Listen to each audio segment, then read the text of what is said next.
Professor Connell. I'm Heather Huffelmeyer, and I'm a student in your noon biology class.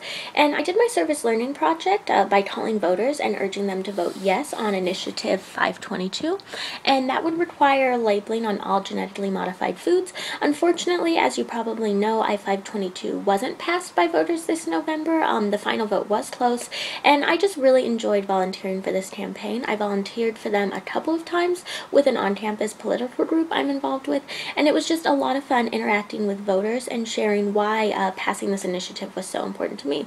So I think my project can be related to all three of the big ideas. GMO relates to what are the requirements for life, because as heterotrophs we get the energy we need for all of our physiological activities from the food we eat, and it's possible that GMOs in our food can negatively impact these activities.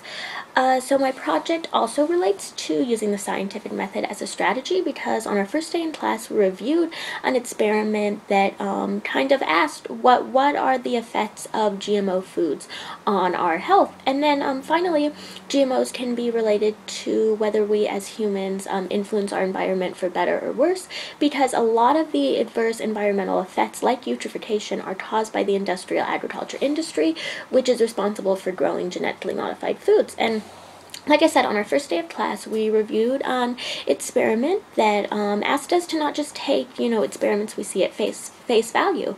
So the experiment we reviewed concluded that GMO's foods were causing tumors in rats, and this experiment actually helped fuel get I-522 on the ballot, but it wasn't without its faults, and many people, including my group, called into question the validity of this experiment, and we wondered just who funded this experiment and why they funded it.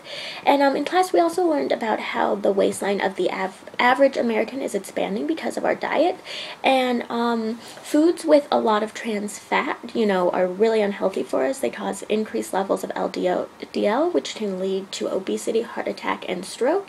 And GMOs negatively impact our health because GMOs are in a lot of foods with high levels of trans fat, so they kind of are indirectly affecting our health there. And then finally, we learned a lot about eutrophication in class and in lab, and a lot of the eutrophication in our environment is caused by the industrial agriculture industry, which grows genetically modified foods, and they grow these foods to be resistant to herbicides and pesticides, so they can spray more without damaging the crops, but this causes increased nutrients in our environment. So that's my project. Like I said, I had a lot of fun doing it. I am a little sad that I-522 didn't pass, but I'm hopeful that it will be back on the ballot in the future. So I hope you enjoyed hearing about my experiment. Okay, bye.